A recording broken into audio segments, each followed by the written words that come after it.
सुप्रभात। मैं हूं जगेंद्र राणा। दत्तात्रेय ऋषि, यह है आज की हमारी आध्यात्मिक चर्चा का विषय। दत्तात्रेय ऋषि। दत्तात्रेय ऋषि के 24 गुरु थे और 24 गुरु धारण करने से बड़ी आदर्शनीय शिक्षाएं उनसे मिलती हैं कि मन गोरख मन गोविंदा मन ही औघड़ होए, जो मन राखे जतन कर आप ही करता होए, मन मोटा मन पातला मन पानी मन लाए, जैसे मन में उपजे वैसा ही हो जाए, ये मन फटक पछोड़ ले सब आपा मिट जाए, पिंगला होए पीऊ करे ताको काल न खाए, निजमन तो नीचा किया चरण कमल की ठोर, कहे कबीर गुरुदेव बिन नजर न आए और, हंसा बगुला एक संग मान सरोवर माही, बगुला ढूंढे माछली हंसा मोती खाई। एक ऋषि थे जिनका नाम आत्रेय था और उनकी स्त्री का नाम अनसुईया था। आत्रेय अत्यंत गंभीर तपस्वी थे। अनसुईया बड़ी पतिव्रता व सतीव्रता तथा नेक थी। अब पुराणों में इन दोनों के संबंध में अद्भुत कथाएं हैं जिनसे बड़ी बड़ी शिक्षाएं मिलती हैं, परंतु हम सबको केवल उनकी संतान की कथाएं सुनाते हैं। इस शुभ जोड़े से 3 पुत्र पैदा हुए जिनके नाम है दत्तात्रेय, चंद्र और दुर्वासा। अब तीनों के 3 रूप और एक दूसरे से बिल्कुल भिन्न थे। दत्तात्रेय ने अपनी पूजनीय माता अनसुईया जी से यह शिक्षा पाकर इस तरह की दृष्टि बनाने का साधन व स्वभाव बनाने का अभ्यास शुरू कर दिया कि धीरे धीरे यह अवस्था हो गई कि संसार में कहीं भी बुराई तथा बदसूरती आदि उनकी नजर में नहीं आती थी। वह हर चीज से गुण ही गुण सीखा हुआ लिया करते थे। तीसरे भाई दुर्वासा का स्वभाव व प्रकृति इससे बिल्कुल विपरीत थी। उन्होंने तप और योग करके ऋषि पदवी तो प्राप्त कर ली थी, परंतु उनकी दृष्टि बुरी थी।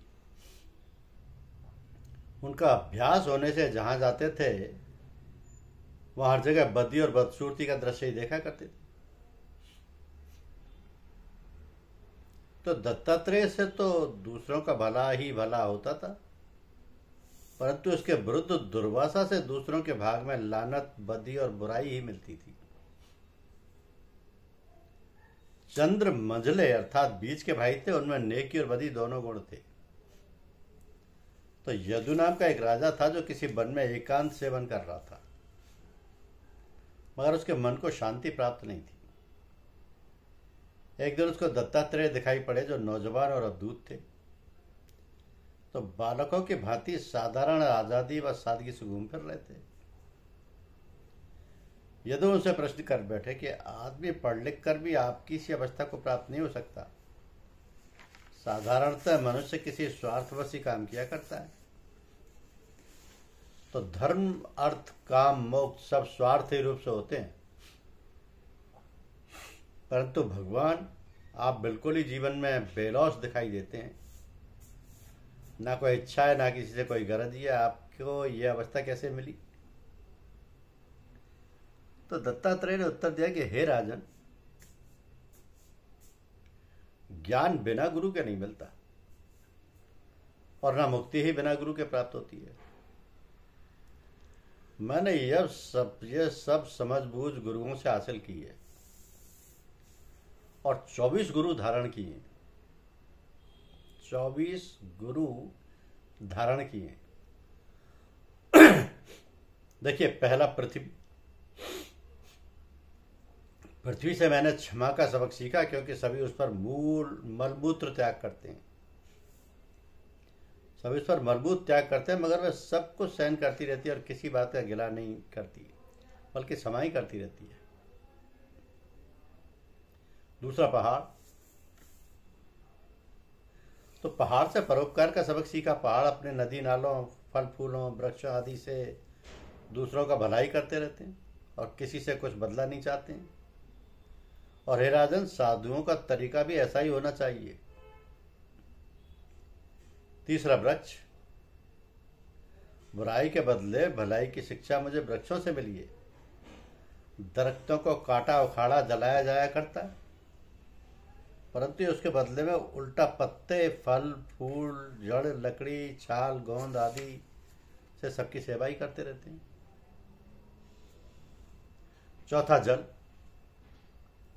जल से शिक्षा मिली। जल में मैल धोने से दूसरों के ताजगी देने और दूसरी चीजों से मिलने का गुण होता है। इसी प्रकार साधु अपने पवित्र विचारों तथा भावनाओं आदि और अपनी रहनी सहनी से दूसरों को उपदेश दे देकर उनके मैल को धोकर पवित्र करे, अच्छी अच्छी शिक्षा देकर उनको प्रसन्न करे और सबसे मिलता हुआ सबको, सबका हैरत, सबका होकर रहता हुआ भी किसी का होकर ना रहे। पांचवा, अग्नि। अग्नि से भी मुझे बहुत कुछ सबक मिला। आग सबको खा पी कर स्वयं पाक ही रहती है, क्योंकि उसमें तप शक्ति है। इसी प्रकार साधु व योगी महात्मा जन को भी चाहिए कि तप और योग से ऐसी वृत्ति व भावना पैदा करें कि पहले तो साधारण खाने पीने के बारे में अग्नि की भांति अधिक इच्छा व हवस ना करें, और अगर ज़्यादा मिल भी गया तो उसको बांट बूट कर झटपट खा पी कर सब समाप्त कर दें।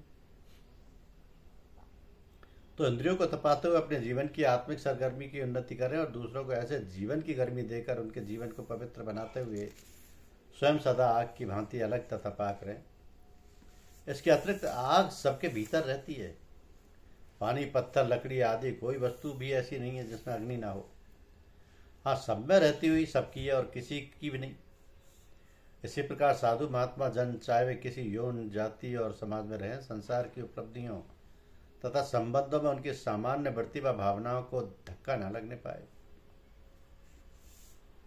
छठा, हवा। तो हवा ने मुझको दो सबक पढ़ाए। एक तो यह कि हवा अपनी गिजा के सिवा कुछ नहीं चाहती। दूसरा, हवा संसार की सुगंध तथा दुर्गंध के साथ मिलीजुली होती हुई भी उनसे अलग ही रहती है। तो पहली प्रकार की वायु से मुझे संतोष की शिक्षा मिली और दूसरी प्रकार की वायु से विरक्ति की। सातवां, आकाश। बाहरी और भीतरी व्यवहार करने कराने की शिक्षा मुझको आकाश से मिली है। मकान, पहाड़, घड़े, बर्तन आदि सारे जगत को अपने में जगह देता हुआ भी आकाश सदा ही अखंड रहता है। तो ऐसा ही साधु और योगी को भी होना चाहिए कि शरीर में रहता हुआ भी अपने सर्वव्यापक मोहित कुल यानी ब्रह्म भाव तथा ब्रह्माकार वृत्ति को कायम रखे और उसे जाने ना दे।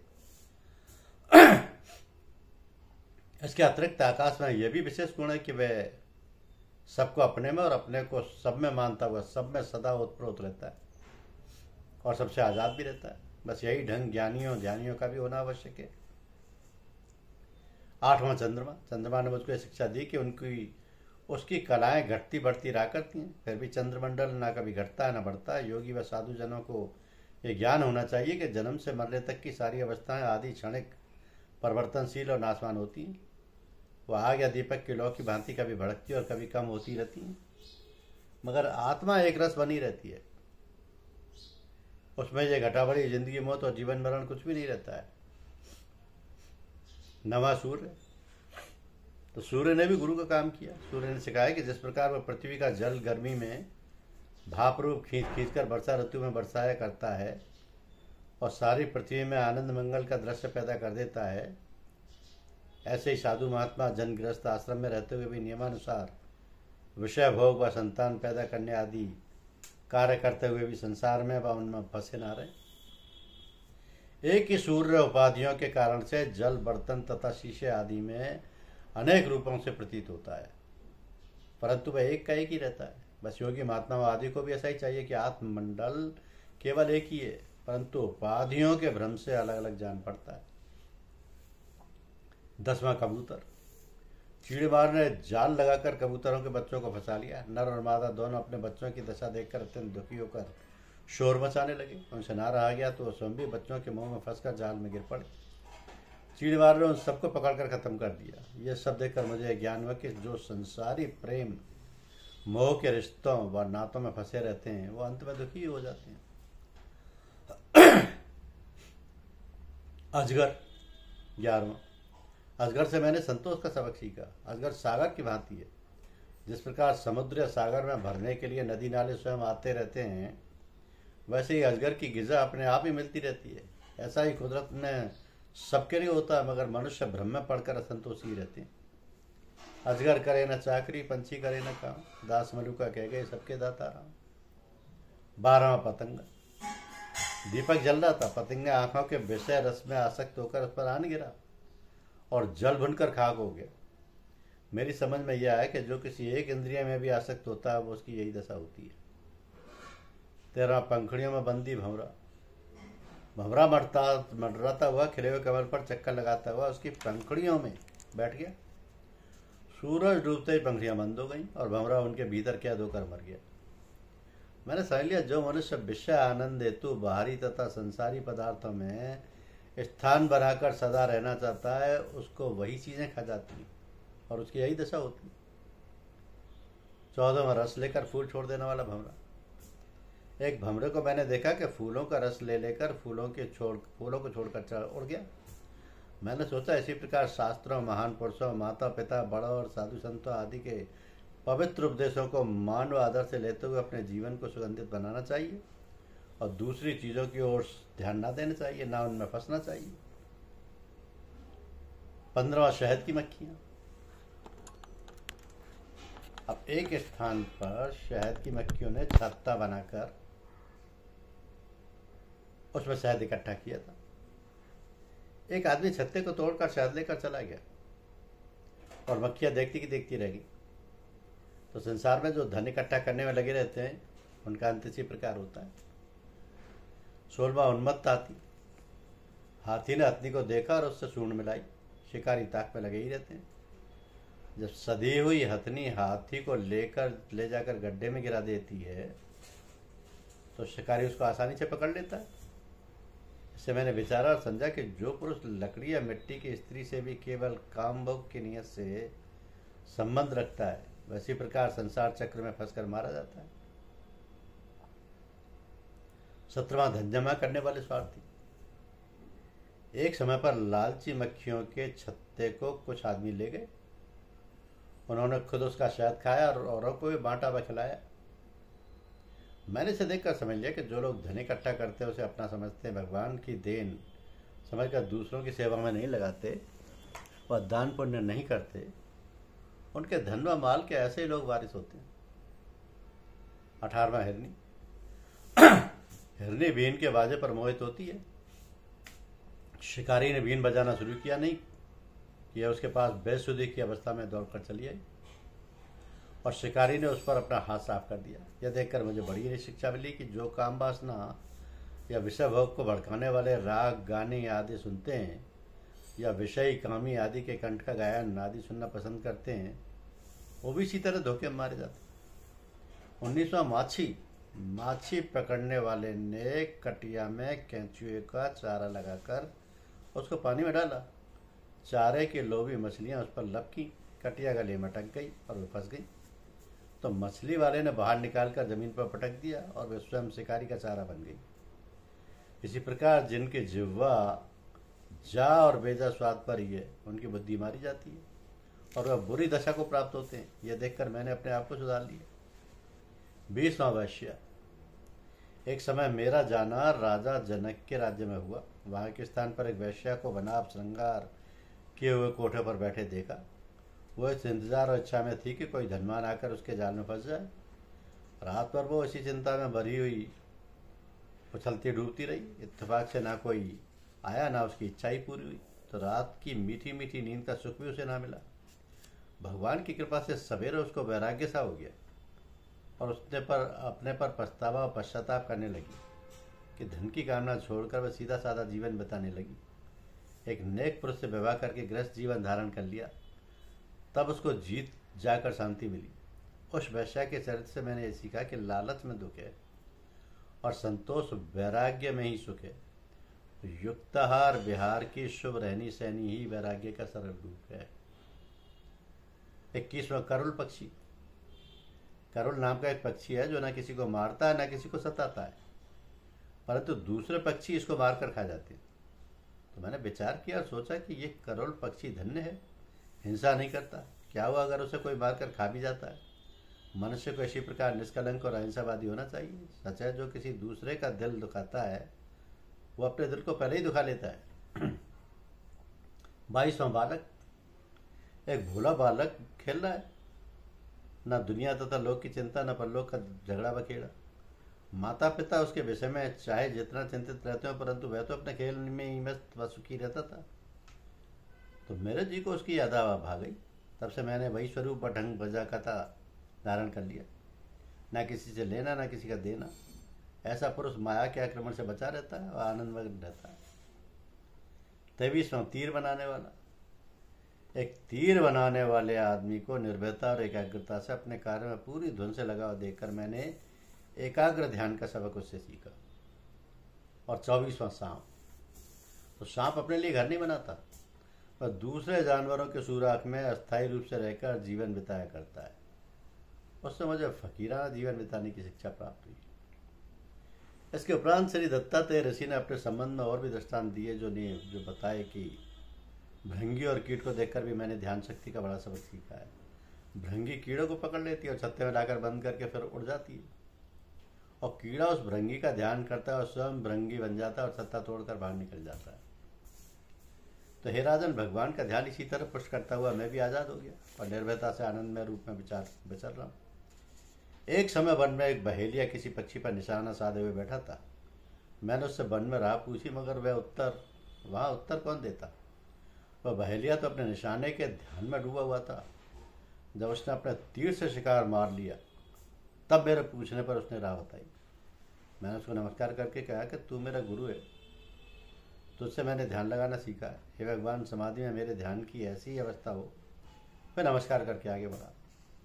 एक बगुला मछली पकड़ने के ध्यान में इतना महव था कि मेरे निकट पहुंचने पर भी उसका ध्यान तनिक भी मेरी ओर न गया। मैंने उसको भी गुरु कहकर प्रणाम किया और आगे बढ़ा। एक चील मांस का टुकड़ा लिए उड़ी चली जा रही थी। उसके आसपास बहुत से कोए और उकाब आदि मंडरा रहे थे और चोंच मार मार कर उस चील से मांस का टुकड़ा छीनने का प्रयत्न कर रहे थे। चील ये देखकर कि हमला करने वाले अधिक हैं, मांस के टुकड़ों को फेंक कर किसी वृक्ष की शाखा पर जाकर बैठी रही। दूसरे हमला करने वाले पक्षी उस मांस के टुकड़े पर आपस में ही लड़ने झगड़ने लगे और चील शांति से ही दूर से ही उन सबकी बेचैनी व अशांति का तमाशा देखने लगी।